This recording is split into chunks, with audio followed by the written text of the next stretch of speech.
We're back from the owners' meetings with the big question, is Dallas Goedert really a goner?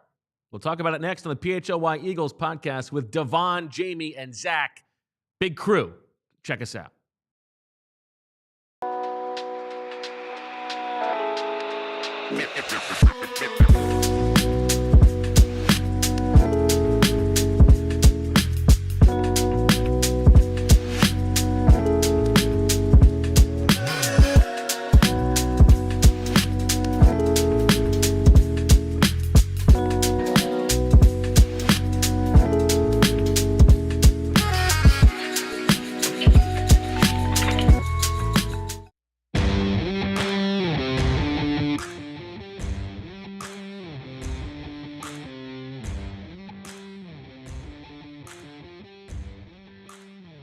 Hello, everybody, and welcome to the PHLY Eagles show on a beautiful Wednesday. Jamie Lynch, Devon Givens joining me in studio. I am Bo Wulf. We will be joined by Zach Berman in just a little bit. But before we do that, Devon, how you doing? Let's talk some birds. Yes, I'm doing good, man. You know, you've been itching to get some birds takes. I have been. Yeah, I was so excited to join you guys that night. I knew you would be. Yeah, man. Yeah, because this is good. In a past life, Bo, we got to talk about all four all the time. All four, some pregame shows I had to do for me. Yeah, so this is fun. And actually, the two of you will be live on scene on draft night. Yeah. PJ McGillicuddy's. Yes. In Mania. Yeah. Old JD's, an old frequent stomping ground of mine. I've been there many, many times. So if you're in the Manayunk, Roxborough, East Falls area, plan on joining us Thursday night of the draft. Should be a fun time. And if you're really wanting to get into the draft conversation, good place to do it is allphly.com. We've got the Eagles 100, where we have pared down Fran's extensive scouting reports on so many draft prospects into the guys who you need to know ahead of the Eagles draft. We're also going to be at JD McGillicuddy's the Thursday prior to the draft with a nice big conversation. Cause Fran, you, Jamie, should be fun. Yeah, I think the whole staff is invited to come out. And Johnny whole staff. Yeah, and just have a big old draft summit. It's draft month.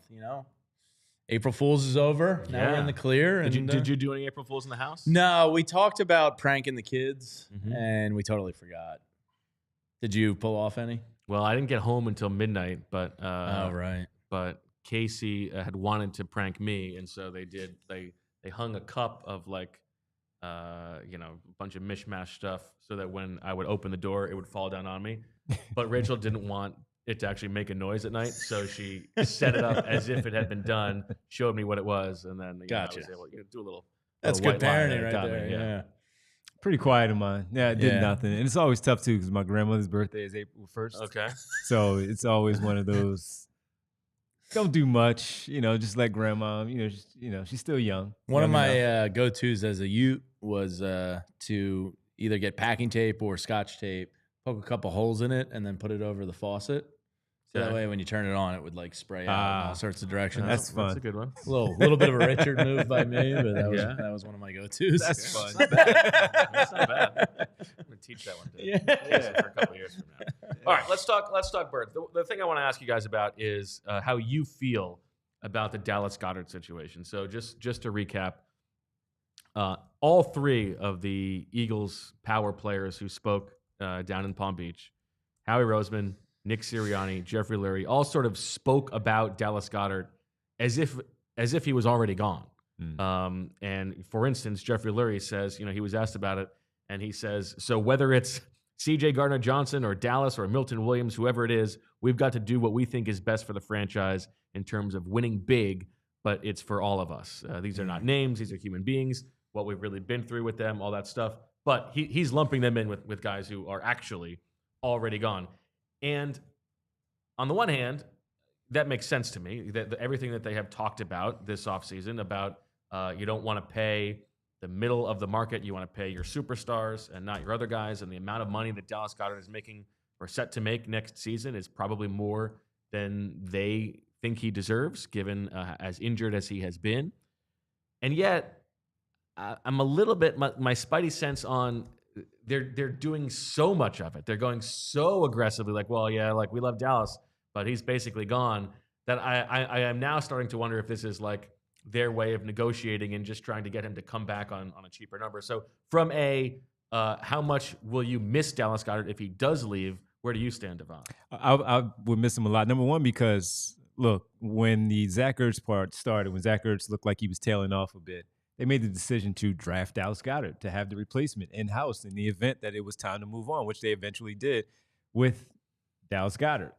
Where's his replacement? They haven't done it. Yeah. Jalen Hurts doesn't throw the ball to Grant Calcaterra all that much, and he doesn't throw it to your third wide receiver or even your fourth wide receiver all that much either. And watching you guys all season, and especially paying as close attention as we all did during the run down the stretch and in the postseason when Dallas Goedert missed that time, you guys weren't just talking about the pass catching. It was the blocking that they missed a bunch. Yeah, as great as the offensive line is, deserves his credit. Yeah, exactly.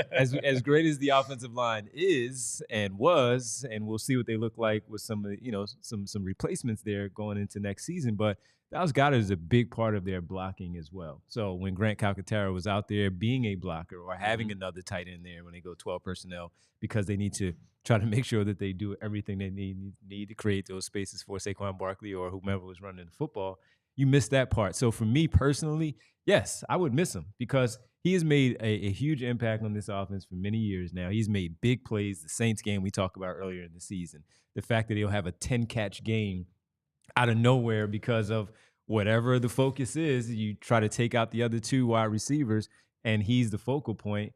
And he's a big part of what they do. And again, just to go back to not having the replacement in-house, is this a June 1st thing? Is this drafting someone now that you're just going to put right on the field immediately as his replacement? I don't know. So that's why I look at it right now, and it's a little puzzling because of that. Jeffrey Lurie, did you mean to say that? And lumping him in with those guys, and Howie and Nick did a very similar thing. They talked about him in that vein, and like he's with the clear, guys who are already gone. This was a clear, but almost too purposeful. Exactly, yeah. So that is funny because, as you said, I mean, how many times do they also negotiate and renegotiate contracts in season early to make sure Lane Johnson is the king of it, of course, but they renegotiate things to keep guys here. Has he done that? It is not really in the Eagles' MO to cast aside an important offensive player when they don't need to and they're not getting great compensation back. Because if you're trading Dallas Goedert, you're probably getting a fifth. I was going to say a at fifth, best, right? At this point. And so because there's going to be money owed to them. Listen, I know that they need to earmark money in the future, but I don't know if that's really the business that they would do. How would you feel if they move on from Goedert, Jamie? I see both sides of it. I see why the Eagles want to get him at a more affordable team number. But like Devon just brought up, when Dallas Goedert was the replacement plan, he was here. You felt good about him. There's nobody here that I feel good about. Do I feel good about starting anyone outside of like any rookie outside of Tyler Warren and feeling great about it? Not really. No. Maybe Loveland I could be talked into. But are they really going to spend their first-round pick on a tight end? Right. Probably not. So there's no replacement plan here. Like, I was okay when Ertz left. A legend leaves, and you're like, all right, well, I've got this kid, Goddard, who I've seen a decent amount of. I feel fine about this. The Eagles are undeniably a better team when he's here. So, like, they are going to get worse if they move on from him. Whether it's a rookie, whether it's a scrap heap veteran that they sign. Kylan Granson. Yeah, like, they're just going to be a worse team. So that's not cool, like to keep it simple. Sure. So I hope you're right. I hope this is a negotiating tactic by the team, maybe, and I hope they can bring him back. Here's the one thing that I would say if you want to think about how they might be thinking about it internally in terms of replacement. Now, it's possible that they are just banking on this is a good class of tight ends. We'll take whatever we can get, and between whoever that is in the middle rounds and Grant Calcaterra and these two free agents we signed, we should be able to get by. I think the bigger thing could be, what if they view the replacement not as one of the tight ends, but just the number 3 option in the passing game? They feel better about Jahan Dotson than maybe we are led to believe based on how little he got the ball while he was here last year. That's the problem. As little as he got the ball, where's the tape? Right. It's like in the Super Bowl, Jalen was willing to throw him the ball, and now all of a sudden we can rely on him as a number 3. It took you the Super Bowl to figure that part out. I mean, AJ Brown was down for a couple of weeks, and they were trying to follow up, obviously, to slow down Devontae Smith and AJ Brown and Dallas Goedert. and you would think that he was open, and you guys would be in the stadium. You would be getting texts and saying, yeah, Jahan Dotson looked like he was open a few times and Jalen Hurts didn't throw him the football. But to your point, that part does make sense because you do have other talented receivers, and Jahan Dotson being one of them that you could probably rely on. And Grant Calcaterra, when he did throw the football his way, he caught it. He made a big play in one of the bigger games that he had a big play down the field. And maybe Jalen Hurts will, in fact, trust him a little bit more. But going into the second round, third round, maybe drafting someone and bringing in a replacement potentially for Dallas Goedert. Of course, we can see it. Trust Howie Roseman to figure things out financially to get those things done. There's got to be the room. They have a plan. Yeah, there's got to be room here to squeeze. But is the plan the right one? That's the question, and we don't know that because now you're slipping in these words and with his name with these other players. You don't have other guys in place, and the ones that you did sign in free agency, it's not knocking anybody's socks off of he's going to be the one to take over. And again, Grant Calcaterra, they just simply doesn't seem like they trust him enough. We haven't heard enough about Jahan. Grant Calcaterra has made my meter move none. Oh, he's made some nice plays. Yeah, that's what I'm saying. He's made some nice plays, but he doesn't get the targets. He doesn't get the targets to show that's true. Yeah, that's all. But I don't think he's not the blocker. They barely threw the ball. I don't think Saquon Barkley is going to get worse necessarily. So I'm not trying to frame it under that pretense. Well, he can't get better. But true. He's better when Dallas Goedert's there. The running game is optically just better when Dallas Goedert is out there. Yeah. All right. Well, Grant Calcaterra does nothing for me. Out. He's fine, I guess. Yeah, and I'm not trying to make Grant Calcaterra to be Brock Bowers. I'm not excited, but I'm just saying that the replacement, we've seen in the past at least where the replacement is there. Yeah, for sure. The replacement is not there. And if they're going into this draft class thinking that the tight ends are good enough, where, as you said, the middle rounds, they go in and select the tight end and he's going to be good, okay, great. We'll pat him on the back and say he did a great job once again of drafting someone that has come in and made a difference immediately with that player. But right now, it's just like, why? Yeah. It seems avoidable. It does.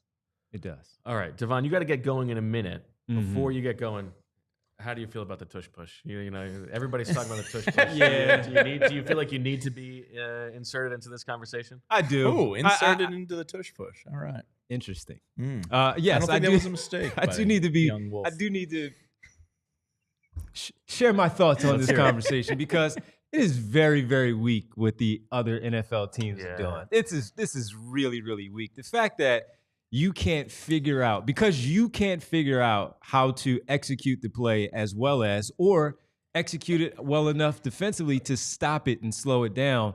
Now it's a play that you're worried about safety, which there's no information on that. If you're worried about safety and saying, I saw one of the coaches talking about how the safety, while it's not there now, I'm worried about later. Based on what? Because you guys can't do it the right way. It's not the Eagles' problem, but because Luvu has to leap over the line 4 times. That's what did this.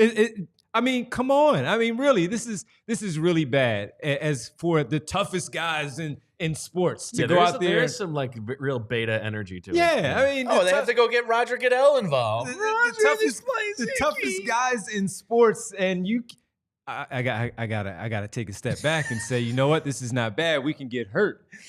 You guys are going out there and laying dudes out every week with way worse spearing things and now wearing the crown and all that stuff. The MetLife Field is more problematic to NFL players than the Tush Push is. Think about that. Well, and then going, it's a rugby play that. No, it ain't. No, it's not.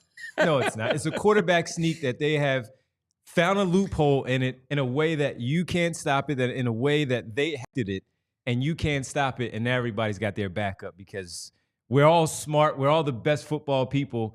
And damn it, we can't figure this one thing out, so it has to go. Don't you think, though, that there is a case that, from an Eagles standpoint, and listen, I think it is. I think it is going to get banned. Oh, it's absolutely going to get especially since they pushed it to May 1st in 2 months. Absolutely, when they rewrite the rules and they can just get the owners together without the coaches there. I think they are probably going to push through 100% some kind of ban. It's almost a gift to Eagles fans because if you didn't have enough FU energy, real Philly insulation after the Super Bowl, and when everybody was rooting for the Eagles, Now this gives it back to you. This gives it back to you like us against the league. We've got this again. Yeah, spin zone. It's like when Wilt Chamberlain scored 100 points. They had to change the rules. Defensive and offensive 3 seconds. Right. The rim went up a little bit. It's like you were so great and so dominant. Spin zone. The Eagles were that dominant that the league had to change the rules to counter them. And then all you're going to start to hear though again is, what is Jalen Hurts going to do now? If they've taken He's still going to pick it up, you dumbasses. Exactly. The quarterback sneak was fine. Like Josh Allen doesn't do the tush push. I mean, they do it, but quarterback sneak. Josh Allen, he's a big guy. He can move the sticks. You have a great offensive line. It gets done. They'll do that too. And you know why this is happening is because poor Mark Murphy and the Green Bay Packers were last in the league at 4th and 1 percentage. Very They only weak. picked up 55%. So maybe don't get a little chicken leg quarterback. Get a guy that can squat some pounds. That one play that's always shown of Jordan Love. Where It's he trips really over. funny. Yeah, it is really funny. But it is weak. I think it's weak, both to your question. It's really weak. This is bad, but the Eagles will figure out a way to still make sure that they pick up the necessary yardage on those short yardage plays, those quarterback sneaks, and they'll be just fine. Use it as the little bit of momentum that they may need and go out there and destroy teams again. All right. Well, someone who is not weak, Devon Gibbons. Devon, I try not thank to you so be. much. Thank you. We'll check you out on the PHLY Sixers. Thank you. Going up at 3, right? Yes, got to have you on and talk a little hoops at some point. Hey, listen, we're gonna have a lot of free time. A lot of free time. All right, sounds good. Thank you so much, Devon. Thank you. We are going to hear from our sponsors, and then on the other side, we'll hear from our man Zach Berman, who's going to join us.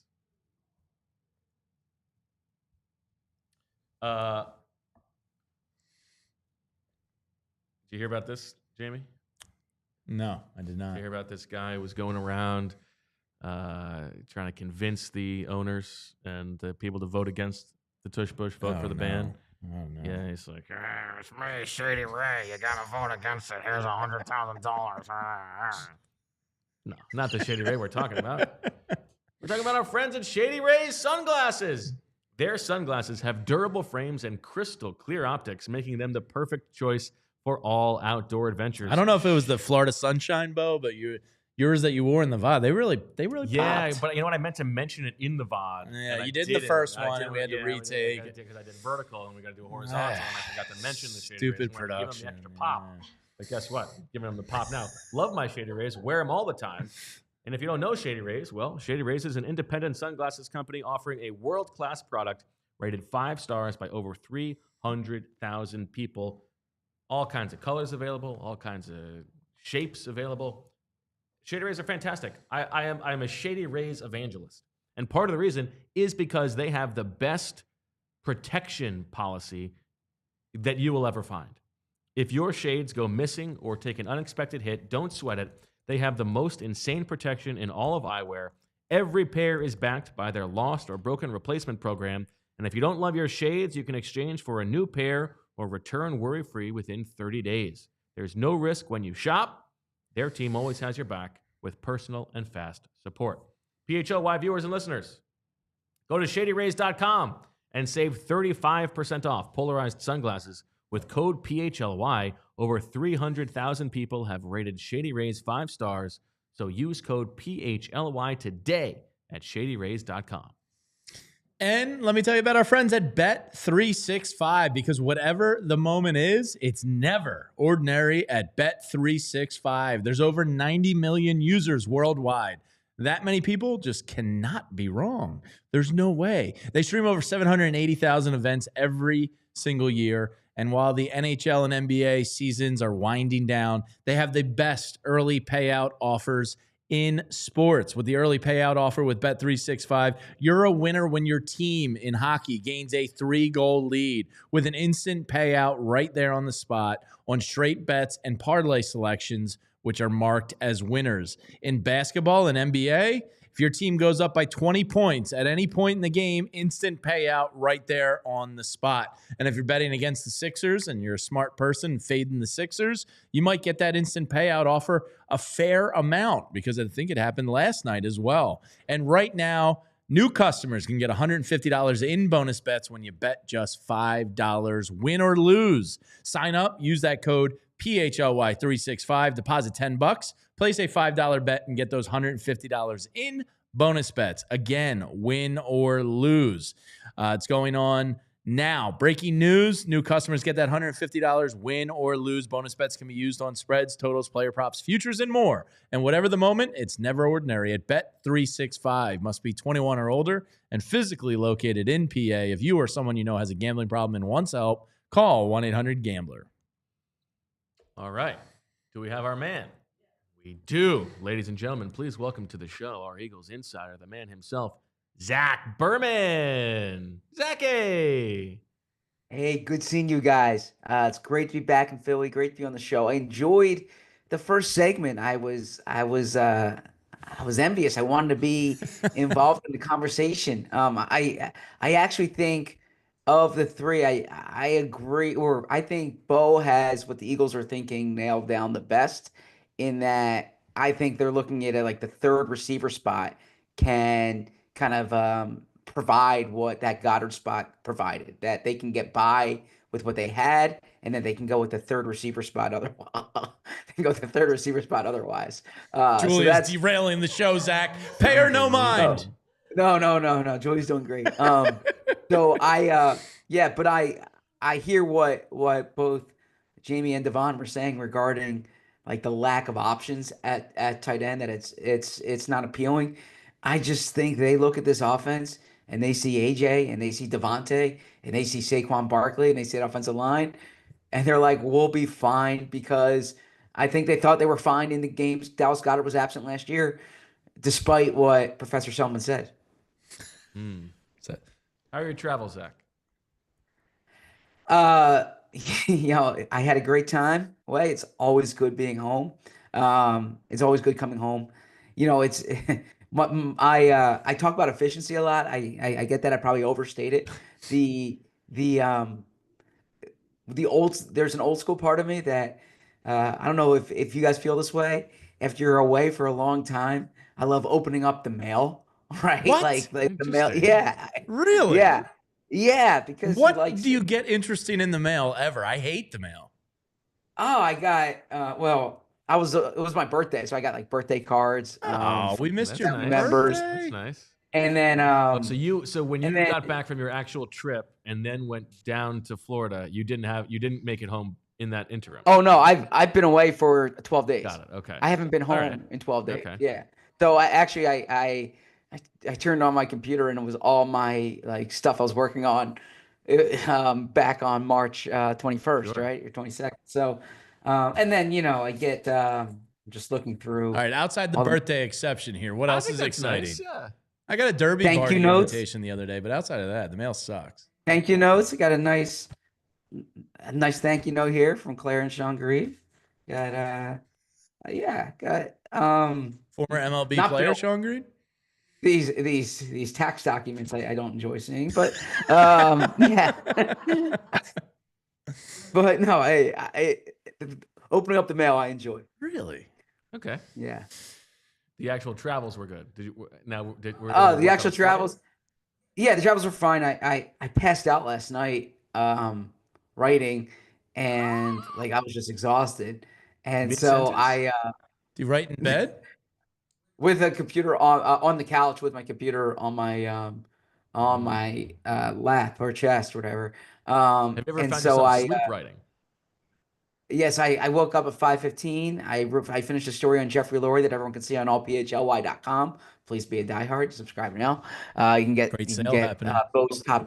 Bo's top 100. You get Fran's draft guide, and we're gonna have so much good draft coverage coming up during the next month. So make sure you check that out. Including on tomorrow's PHLY draft show with Fran Duffy. That will be at noon, and then starting tomorrow at 2:00, we get into our position previews. Zach, myself, of the PHLY Eagles show at 2:00. And guess what? Very topical. We're starting with tight end. There you go. Well done. Good job there. And then and so finished writing, packed up, got in the car, returned the rental car, easy flight, easy security situation. Didn't have Wi-Fi at the airline I flew did not have Wi-Fi. Whoa. But lucky me, the Google Docs were all, you preloaded. can work on them all the time. Yeah. Yeah, you can work on them offline. I used to do that at so- my daughter's piano lesson because the Wi-Fi there didn't work, so I would just preload everything. And it's a good little hack. Yeah, so I was much more efficient on the flight than I had anticipated, which was good. There you go. Good to hear it. All right. I want to talk about something that you reached out about, Zach. It's a very good framing advice, and something that you were doing some work on. And I think it's really good to see this laid out because it does recontextualize part of the conversation we were having yesterday about the difference in the roster after they won the Super Bowl in 2017 versus after they won the Super Bowl this year. And I think the messaging from the Eagles is, well, we are in a much different situation now than we were then because we have a much deeper coffer of young starters, and we have many more draft picks at our disposal than we did then, in part because of the Carson Wentz trade and in part because of some of the things that Chip Kelly had done with the roster. And that second part is true. They definitely do have more draft inventory. But in terms of the young talent on the roster, we think back to that 2017 team and think, okay, it was all the veterans. I don't think that's really necessarily how we thought about it then. And you've done a good job laying this out. So let's take a look at this graphic, Julia, that Zach sent along. And this is the players on the roster from, what is it, Zach? The previous 3 draft classes who were on previous 3 draft classes and considered young starters or thought of to be potential, starting caliber expectations. Take us through what you think here. Yeah, so obviously the big difference in 17 and 24 is that in 17 they didn't have the quarterback signed. Like Carson Wentz had a contract upcoming at that point, right? So in theory you were preparing for that financially, but when you look at, Howie Roseman and Jeffrey Lurie have both said that the Eagles have these young players who they need to be prepared to sign, and that's part of the offseason approach this year. And it's hard to go back in 2017 and remember what you thought at the time, but I do wonder how many of these guys in 2017 we really considered to be core players or future core players for the Eagles. You have Nelson Aguilar, Jordan Hicks, obviously Carson Wentz, Isaac Seumalo, Halapulu Vati Vaitai, Jalen Mills, Derek Barnett, Sidney Jones, Rasul Douglas. Of that group, only Carson Wentz, Isaac Seumalo signed long-term contract extensions with the Eagles. They brought back Mills on a 1-year deal. They brought back Barnett on a 1-year deal. Ronald Darby, who was technically under a rookie contract, so we can consider him in this group. Darby came back on a 1-year deal. They exercised Aguilar's 5th-year option, but they really didn't give any of these guys long-term extensions. These draft classes didn't materialize into second contract players for the Eagles. Also, there was another year or 2 years that played out. So we don't know what's going to happen with this 2024 group. Certainly, Jalen Carter, we know you can probably look at it comparable to Carson Wentz, will be a top-of-the-league player at his position. Cam Jurgens, we're expecting that, I would imagine, any day now, any day being maybe in the next few weeks. But Cam Jurgens is going to get a contract extension this offseason. And then, Quinyon, Cooper DeJean are on that track. Nolan Smith is on that track. Reed Blankenship, who I put in here because even though he was undrafted, they consider him part of those draft classes, if you will. I can see him getting a modest extension. We'll see what happens with Nakobe Dean. But their point about the amount of young players they have coming up is valid. That said, and when Bo and I were texting off air, Bo put it well. If you think back, you might have thought then that some of those guys would be a bigger part of their core than they end up being, like Ronald Darby, for instance, or Derek Barnett. Barnett's the one that jumped out to Barnett, me. Yeah, I mean, Barnett, you would have thought was taking that Nolan season, Smith step. Right. You would have probably felt better about him than you do about Nolan Smith now because it was 1 year, right? And frankly, if you were doing a draft based on just how you thought about the player, right after the Super Bowl now, Carson Wentz probably gets picked before Jalen Carter. Yeah, right. And so it is a good reminder of just as good, stuff might look great on paper of you've got all these young players. Certainly they're going to ascend. It doesn't always work out that way. I don't want to be, don't need to be negative, but Sidney Jones was drafted that year basically to have a redshirt year and then come in and be a star corner in year 2. And obviously that didn't happen. I'm curious your guys' perspective on this. And this is within the conversation of the post Super Bowl lessons. It's hard to divorce yourself from understanding what happened in those years after.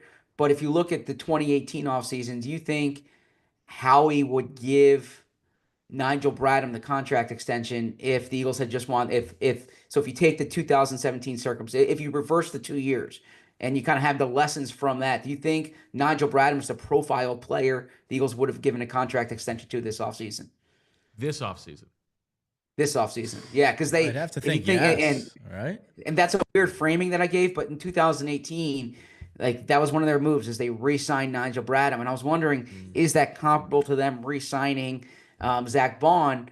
But to the point that Bo and I have had during the past few days and weeks, the Eagles had a lot of those middle, like they had a lot of B players, and Nigel Bradham was not an A player. I don't think they even viewed Nigel Bradham as an A player.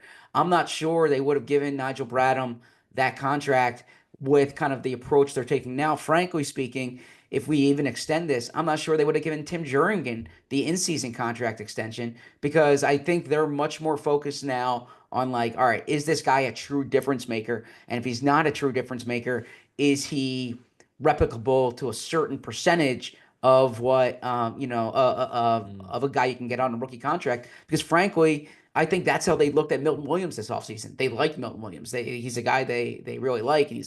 But I don't think they viewed Milton Williams as like a true difference-making player. It's my first thought goes to like the safety net of drafting well, because Sure, you still do have a Nakobe Dean and other guys to kind of offset. You have these guys that you believe in for the future, whereas you didn't really have that back then. So like maybe. I mean, Zach Bond clearly was the priority of the offseason from the jump. But for a lot of the other positions, you feel like you have replacement players already in here. I just think it's a wild difference, the three previous drafts compared to the 2014 through 2017 draft, and how much better their process has gotten and how much more talent they're bringing in. I think basically what I'm saying is I don't even know if you can compare the two.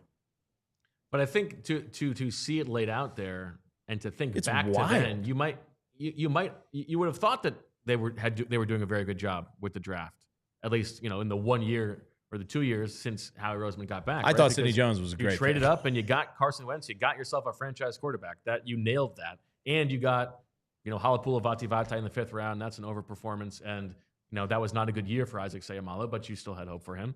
And then the next year, you felt like, given Derek Barnett's rookie season, that you had added a starting caliber edge rusher and a potential star corner in Sidney Jones. Like you probably felt very good about those guys then.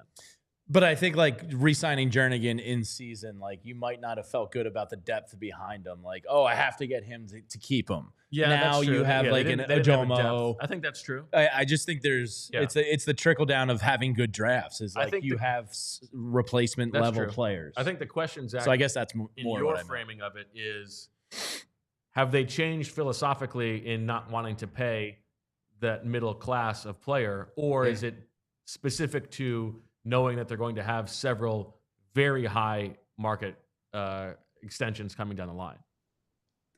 It's a great framing, and I think it's a combination of both, but I do think their approach has changed. If you look at that 2017 team, and look, it's a historical team in Philly.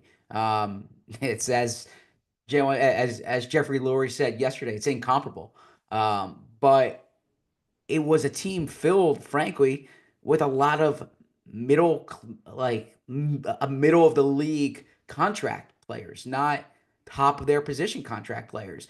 You go down like Malcolm Jenkins was a player who at the time was not one of the highest paid players at his position.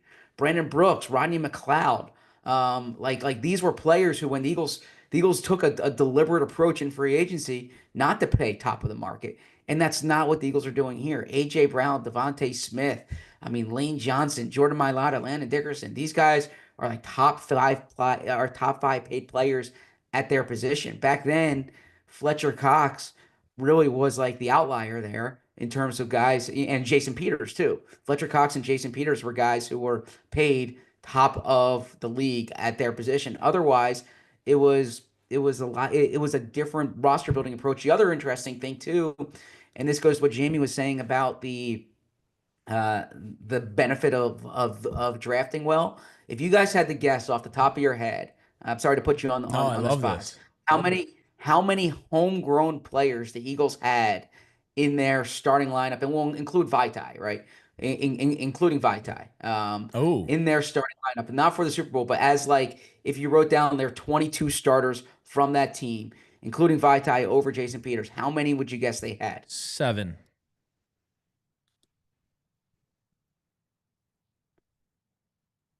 I rounded up one from my rough, quick rack of the brain. 8. Yeah, so actually you guys I thought you were going to go higher. They had 10, 9 if you don't include Vitae. So 9 if you include Peters. And that's interesting. Vitae, Kelce, Lane, Aguilar, Wentz, Aguilar, Ertz is who I forgot in my head. And then Cox, Graham. Kelce. I said Kelce. Yeah. Cox, Graham. I mean, Vinny Hicks if you count him. Jalen Mills. Yeah. Yeah, Vinny Curry. Yeah. Yeah. So, okay. So not that many. And if you look at the team now, they've obviously brought in Saquon, they brought in AJ Brown, Jeez. they brought in Mekhi Becton, but 4 of their 5 starting offensive linemen, homegrown players. Dallas Goedert, homegrown player. Jalen Hurts, homegrown player. Right on the defensive side, Jalen Carter, Nolan Smith, Jordan Dean. Davis, Kobe Dean, Quinyon Mitchell, Cooper DeJean. Yeah, Quinyon Mitchell, Cooper DeJean. Yeah, that's the benefit of the drafting that they've had during these past few years. Yeah, there are different.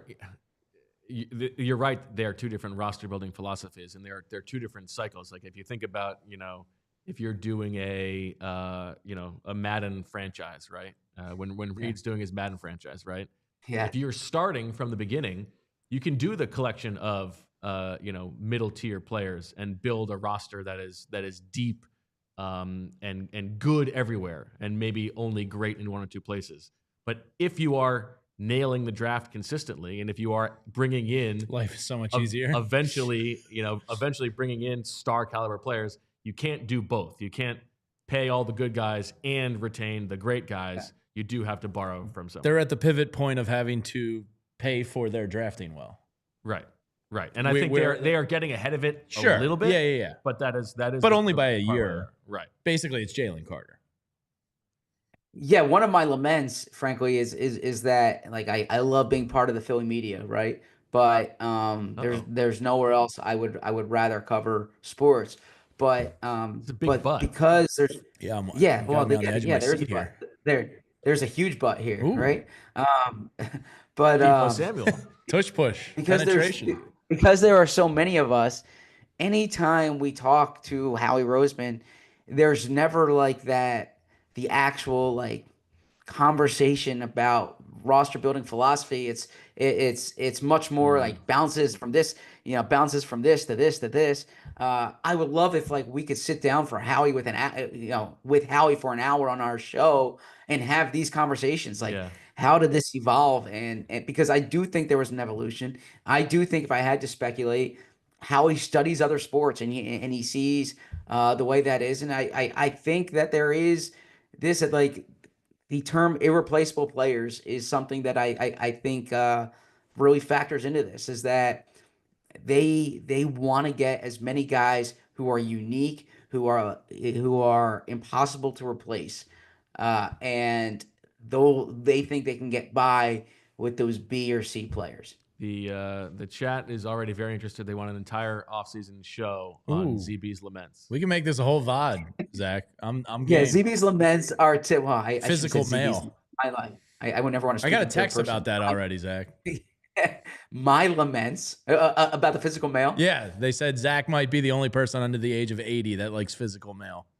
Yeah, no, I don't like physical male. I like opening, like when you're gone for I don't like when, but if you're gone for a while. I mean, it's a nice, pleasant surprise when you get an actual piece of mail. Yes, yeah, that's true. Yeah. But yes, like, we're talking like 5%.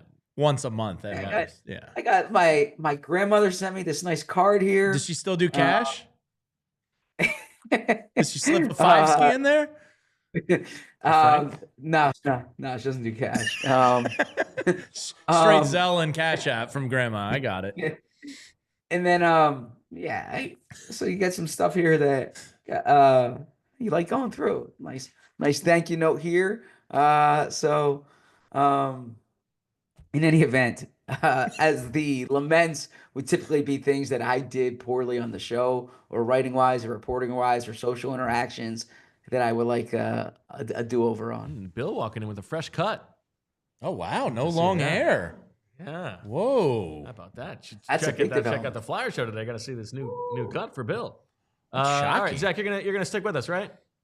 I would love to. All right, let's take a quick break to hear from our sponsors. We'll be back with more, and we're going to address a good super chat question, Zach. Do you think the Eagles are going to pick up Jordan Davis's fifth-year option? Mm. But we start with a wonderful company based right near where Sean Grieve went to high school. Of course, talking about TrueMark Financial.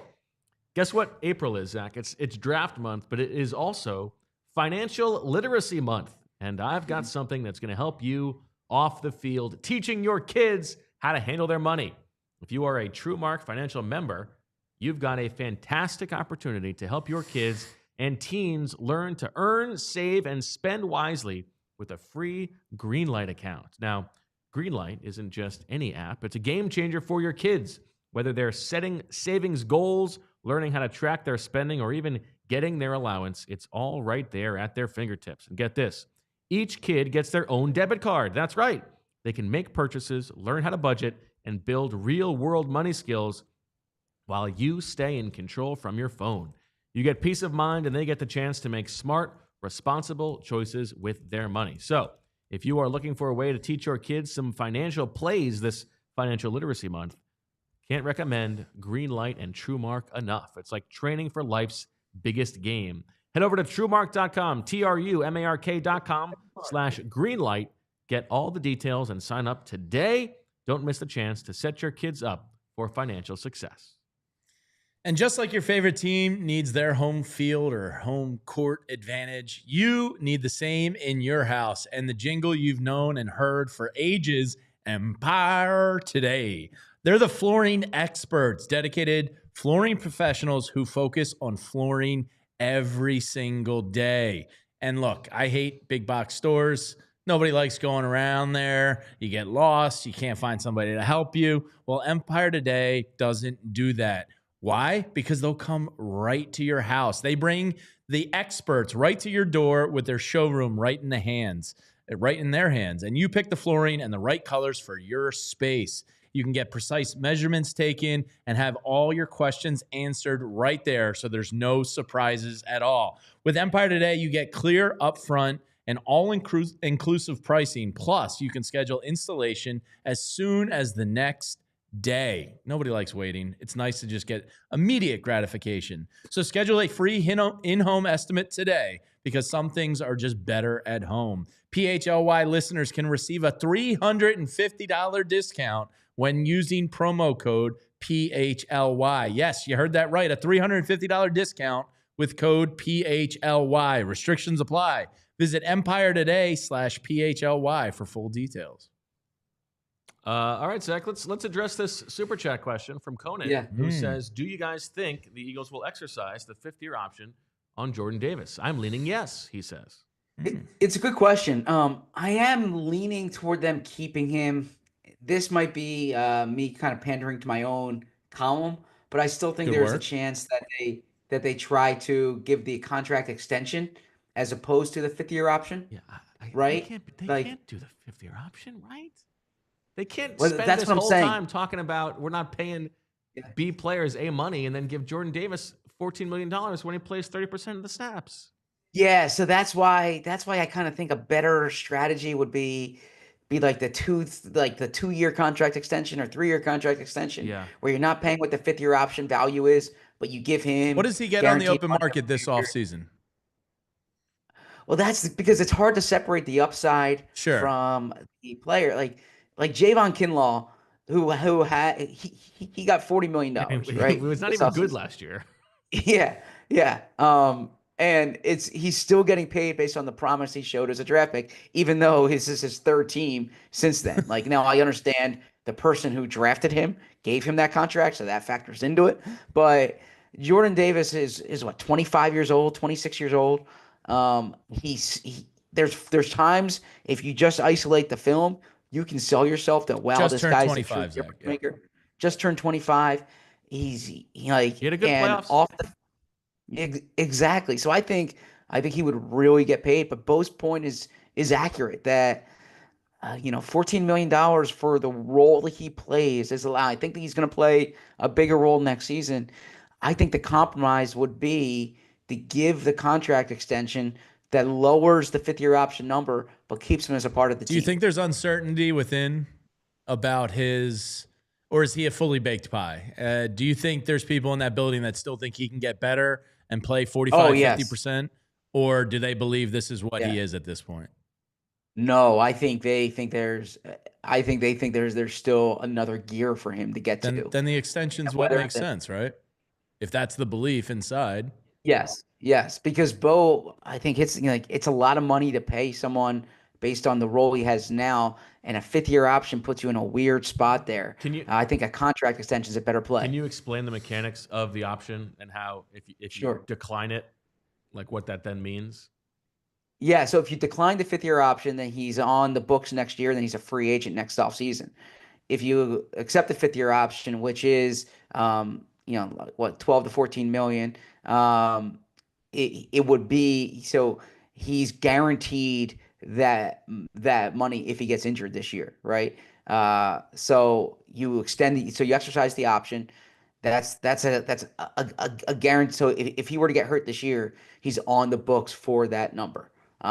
So that's why teams are kind of weary about doing it if they don't think that if they're not sold on it. And the other thing too is those fifth-year options are pretty expensive. Like the Eagles got ahead of Devontae Smith in that they gave him a contract extension, baking in the fifth-year option too, right? And it brought down what that number is, because we've talked on the show a lot about void years and how the Eagles bring down the cap number of a player with void years. You can't do that on a fifth-year option.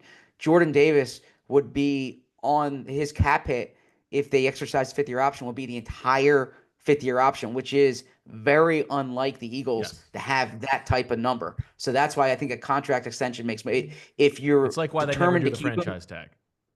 Exactly. It would just eat up too much of their cap space. All right, good job explaining that. That was helpful. Okay, any other leftover thoughts from the week in Palm Beach that you want? I had some leftover thoughts from the week, but I did have one question for you. That this is topical, relatively personal, but it's not something you haven't shared on the show, but it's topical to Eagles fans, and I want to get this in because I might forget it if I start talking about the owners' meetings. Okay. I saw congratulations to Jason and Kylie Kelce and family. 4 girls, that's wild. Yeah, but as I saw it, it came to mind, and I could have my math wrong here, but like, are you and Jason like pretty consistent in terms of like when you guys become fathers around the same time? It's not quite. It is that because we had our first before they had their oldest. Okay.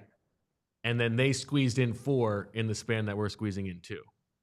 So, but didn't you have? But yes, didn't you have Jane was around the time I believe of their second? Yeah, okay. So that's what I do remember you doing a piece where you guys were commiserating about going through a similar experience at the same time, I think that's right? Yeah. Yeah. Okay. So that's why they've got. I mean, they're juggling 4 under 6, maybe. I think that might be what it is. Yeah, their oldest is 3 5. under 7, and there's a little bit more of a space out. What you could go. I don't know which is better, because you could say like if you're squeezing them all in a shorter period of time, that period of time is much more difficult because you've got more that you're just trying to keep alive. But now you're resetting. But now he's in on the other side, and then once you get out of that, then you're in good shape. Now for us, we're in good shape. And then we're once more into the breach. I think the Kelce method is. I don't want to say the better or smarter method, but like if you don't leave the chaos, then you don't forget what it's like. You have to retrain yourselves. The two of you are back in it. Yeah. Yeah, the Kelce one thing that I'm feeling very much is like just and this is me, which is half a turkey compared to the 99.5 for Rachel, is just physically my body, like getting just oh, dude, my shoulder going and up back and down the stairs or whatever it is, or like just my knees. Like I like to do a lot of parenting just lying on the ground sometimes. I don't know if that's going to be quite as helpful. One of my favorite when games this these baby's days 1.5 years old. is Fort, where I just lay down in between our couch and the ottoman, and then they construct blankets and everything on top of me, on top of you, and I get like a solid 25 minutes on the ground. Yeah, that's and then pretty they good. jump on me, Yeah, that's and good. it's like a solid. So you're going to be a lot of 2-on-1, where she'll be 1-on-1 for a while, so you have a little bit of a 1-on-2. Yes, 1-on-2. Yeah. But that's so true. take Fort, steal that one. It's a good 20 minutes on. Well, yeah, I was just thinking about the congruency between you and Kelsey's timelines, because it's. You think there's something in the universe, Zach? No. It was a cool coincidence, like, because I do remember Kelce and Bo going through that around the same time. There was a good Wolf's Den, I think, about like the sleepless nights type thing. Yeah. I mean, so anyway, so thoughts from the week here. As I was listening through to Jeffrey, I thought Jeffrey really crystallized things well as far as like the strategy. I thought he gave. I'm kind of gassing him up here, but I think it's appropriate. I thought he gave the best explanation for the Tush Push of anyone that spoke this week. Like Eagles include, whether it's Eagles people, whether it's people from outside the league. Like go ahead. Yeah. Like I thought it was very like reasoned explanation about why they run it, how they view the data. I liked his line that you can't put in rules for like could be's or should be's, right? Like that's precisely why you have data. He had anecdotal evidence from what quarterbacks prefer. Now, obviously, he's not an objective source here, but I thought he stated the case well. I thought his explanation for like if you have a good team, okay, you're going to lose free agents because and Bo mentioned this on the show yesterday, like the market value, if you pay every player market value, you're just not going to have cap space left. If you draft, like they couldn't pay Milton Williams market value, which is $26 million, right? Like that's what the market paid him. They couldn't pay the guys that they lost. They couldn't pay all of them and then have money to pay their guys next time. Now, I think the caveat here is that they have to come through with this cash spending. If this is their approach, right, then they have to come through in a year and in 2 years and pay these guys because that's what not pay all of them. You can't pay all of them. But if they're saying no, there's no issue with cash right now, like this is part of a bigger strategy, then the determination will come when they do pay Jalen Carter and they do pay Nolan Smith and they do pay Cam Jurgens, right? So we'll see there. I thought it was he slipped in yesterday that Howie Roseman is locked up here for a long time. There hasn't been like a formally announced Howie Roseman contract extension. I know the Eagles have been especially cryptic in the past with Howie Roseman contract extensions. And this is something that, when it came out a few years ago, like, I don't think that's something that they really wanted out there sometimes. It's silly. What's interesting. Yeah. It's so unfair. Yeah. So, it is on because player stuff is very much out there. Like, and why does their business get to be private? So I think if I have to speculate here, and I could be wrong. Does he negotiate his own deal? I might get no, I think he has an agent for that. But I might get an angry text later for saying this if they're watching 54 minutes into the show. But it's good retention rate. Seriously, juice up those analytics. We talk sometimes, like take the 2022 season about if you paid if you pay Kaiser White, what does that say to TJ Edwards? You pay TJ Edwards, what does that say to Kaiser White?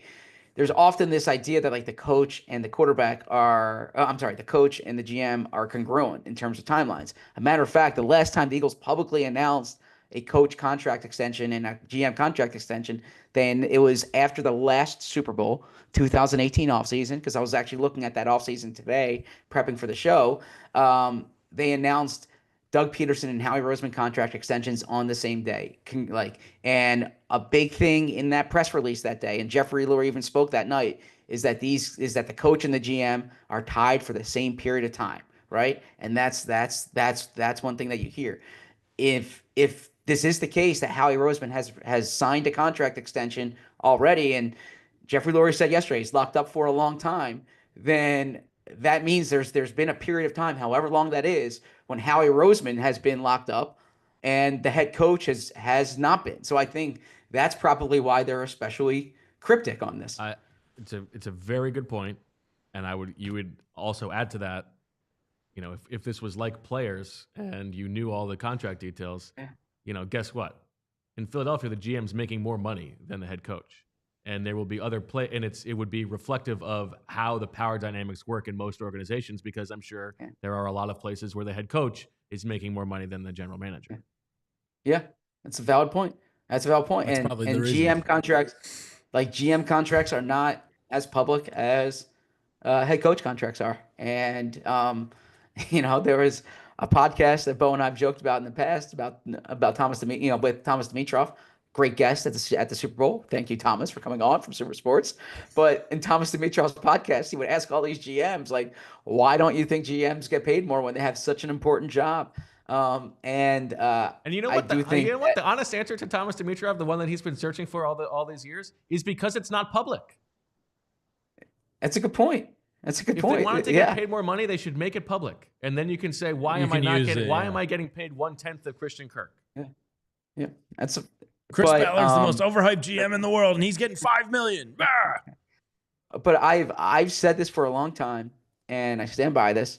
The Eagles organization it more closely resembles a baseball club than the other 31 football teams. And what I mean by that is, in baseball, the GM or the president of baseball operations, he's king, right?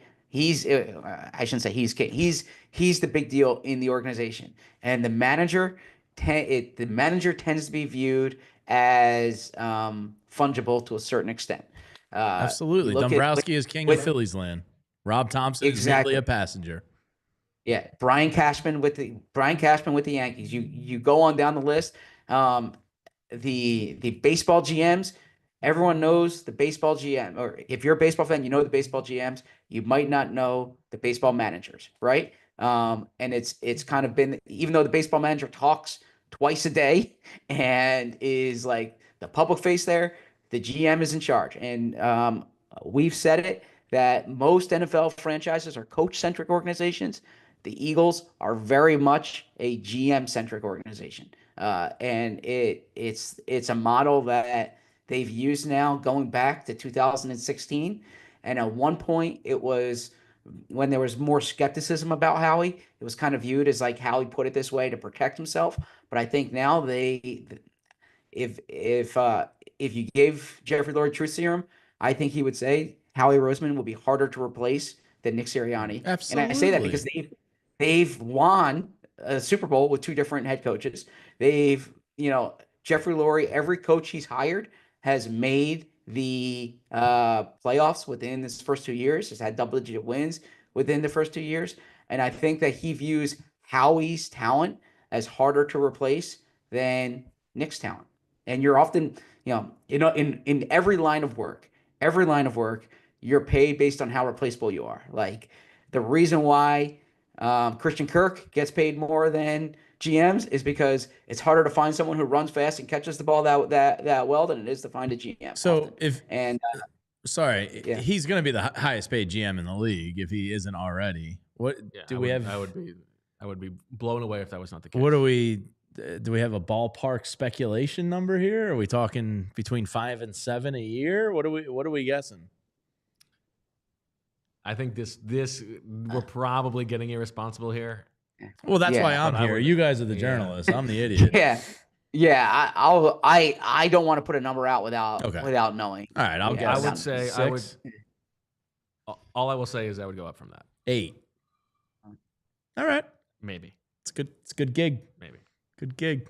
I mean, he's won 2 Super Bowls. Yeah, he deserves every penny. Give him all the money. If you are the best in the world at running the most popular sport in the country, yeah, like that, frankly, probably feels like an underpay. Give him 2% of the franchise for all I care. I don't give a damn. I don't think Keep that's that man. Yeah. Yeah, I think I mean I can tell you 2%. I can tell you what 2% the franchise is worth because we know the franchise was valued at 8.25 billion, right? And we know they sold 8% That's where we are. of that 8.2. Oh, where are we? We're in overtime. So yeah, any type of equity play would be a good way to go. Now, Zach, what do you make of as one of 6 children? The revelation in the chat that we have, I believe Joe says his grandmother had 21 kids. She started at 15 in Italy, he said. Yeah, that'd be a crowded dinner table. I've said, I mean, I admire Joe's grandma. That's amazing. I'm trying to do the math for when you So start it's one that. more than 20. No, for what age the grandmother might have started? 15, he said. Oh, 15. Okay. Yeah, I can't see the chat when I'm on Zoom. 15. Those okay. are big pasta dinners. Yeah. Yeah. I said I love the way I grew up with 6 kids. As one of 6 kids, not with 6 kids, as one of 6 kids. It was a formative part of my life. I can't imagine 21 kids, right? So that's but that's awesome. I mean, I guess That's it's never 21 at one period, right? Like they get phased out. Yeah. Like once one hits I guess, 18, yeah. like you're not cranking in 21 in 18 years. So eventually, like I mean, I would Yeah, think but you know what? on Joe, I mean, Like- I would imagine all 21 weren't in the house all simultaneously. Is my point. I would No, imagine but they you- varied Probably, between yeah. 13 and like 17, which is still crazy. But you're probably looking at like a 45, 50-year period of active parenting. When I say active parenting, like you have a kid in your house that you're responsible for. Yeah, So absolutely. Yeah. if you get that handshake at 18, like, all right, now you're responsible for yourself, right? I mean, presumably it wasn't like one every year for 21 years. I imagine, especially toward the end, there was probably some time in between. So you're probably looking at 40 to 50 years of active parenting, which is crazy. staggering. Yeah. I mean, well, yeah, I don't know if there were multiples in there at any There's point. probably true. there's got to be some twins in Yeah, there, you would right? imagine so. I mean, just based on the odds, 21. That's true. 21 times. That's true. Said People used to say, My old man Yeah, came home from the war with 4 more in his house. oh, Oh. Well, now we're all confused. so not all the same mother? Is that, I'm not sure. Well, I don't know what's going on there. Yeah, I'm trying to be It was a careful. different time. I mean, yeah, unless she was impregnated with quadruplets and then he went The milk away. Do they have a milkman in Italy? I imagine they did have a milk person in Italy, yeah. So back in those Cheese days. guy? Fresh burrata guy coming to the door every day? I mean, I guess it makes sense. How dare you besmirch the Rockhead? What's his name? Joe Rockhead? Joe's wonderful. Oh, that's grandmother. funny. How dare you? All right, Zach. Anything else you want to get off your chest before we reconvene for tomorrow's show? I'm so excited for what's ahead here. As I said in an ad read yesterday, April, we kind of pivot to draft mode. There aren't that many shows remaining until the draft, right? So think about it. The draft is 3 weeks from tomorrow. Yeah. Right? 3 weeks from tomorrow. Think about that. So the countdown begins. This is a fun time. And I was speaking in the as we were waiting for the Jeffrey Lurie press conference yesterday with the other reporters. I'm always a little melancholy at the end of the owners' meetings because it's like I look forward to the owners' meetings. I have a lot of I want to accomplish at the owners' meetings, and now it's over and it shifts into a different gear. And the draft is especially the case. And even I'm going in the year 2, or this is year 2 here at PHLY. The tenor of the shows are a lot different post draft. So eager for these next 3 weeks and it's going to be a huge draft weekend for the Eagles. Well, Zach, you say 3 weeks till the draft, and it's a great time to hop in for the Eagles 100. Let me tout all the work Fran Duffy, Bo Wulf, and Zach Berman have done on this. It's an absolutely incredible draft resource for everybody to have out there. If you're a diehard, you've already dove into it, dissected it. It's awesome. If you're not a diehard, $39.99 sale going on right now. You get full access to the living document that everybody has put so much work into. As an employee here, I'm so proud of it. It's like a little online baby I have where I want to show the world. So if you're not already a diehard, you should become one. It's a great time to get in because the Eagles 100 is awesome. Who's the one player you would want at 32? Emmanuel. Okay. I'm just blown away by the athleticism. Yeah. Starks would be pretty cool too. But if Goddard's gone, I mean, if Loveland was somehow there, I'd be in. Those are kind of like my three guys right now. Okay, Walter Nolan's in my big board. Those are the kind of guys I'm focused on right now. I have one that, as I've been doing my draft work, there's this thought that's been going through my head. It's kind of a half-baked thought. I'm curious Fran's perspective. I'm curious all your perspectives. We don't have to talk about it today. But wait, do you still hear me? Yeah, we got you. Oh, okay, sorry. That with the way with NIL and the transfer portal, okay, there once was a time. I sound like an old man. There not that long ago, like back in my day, like 6-8 years ago, when if a player was at multiple schools, I don't want to say it was a red flag, but it was something that they had to investigate. And now there's two parts of this. Number one, it's kind of the norm. There's a lot of guys who like just go to a school for a year. But also, I'm curious if the scouts have a harder time gaining intel on the players because the coaches at these schools don't know these guys as well. So like take someone like Walter Nolan, or take someone like Nick Sirianni. These guys have been on campus for 5 months, right? So if you're an area scout, these coaches don't have like a lot of good intel on how this guy's wired because the guy's essentially a hired gun. It's essentially like signing a 1-year free agent. It's like talking, so you're, so I'm curious how that plays itself out because, I was reading a scouting report recently. I'll give a shout out Tyler Dunn and Bob McGinn. Bob McGinn does these drafts things for Tyler Dunn's website. And it was on Walter Nolan's profile. And it's like he's been at like 5 schools in 6 years or something like that. If you go back to high school. And I'm curious how that factors into some of the evaluations. I guess this is why Big Dom gets paid the big bucks, right? Yeah, I mean, I think I can't remember if we talked about this on our show or the draft show, but I think there is, it cuts both ways. And like anything else, it comes down to how good are your sources. But the one thing that occurs to me is I think it's a good thing because you're sort of test casing how these guys handle changing schemes and changing situations, which is exactly what you're trying to project when they come into the NFL. That's an awesome point. You're absolutely right about that. And I do recall that on the draft show. All right, good stuff.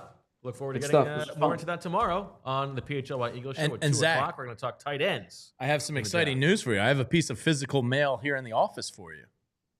Oh, I can't wait to open it. Wow. Can't wait to open it. It's waiting for you tomorrow. I'll hand it to you. I actually think I've had a person DM me on Instagram a few times saying, "Did you get this mail? Did you get this mail?" So I'm eager to respond to him to say that I did. So hopefully I have that mail. I hope you unbox it on the show. Ooh. It'd be good publicity for the person. I think it's a book that he wrote. It feels like a book. Oh. Yeah. Very exciting. Okay. Well, we look forward to that. And then, of course, we've got the PHLY draft show tomorrow live at noon with Fran Duffy. Join us for that as well. Zach Berman, thank you so much. Devon Gibbons, thank you so much. Jamie Lynch, thank you so much. Julia, thank you so much. We will be back tomorrow. For all of us here at PHLY, we thank you for watching and listening. And as always, we love you. We all silly like the mayor.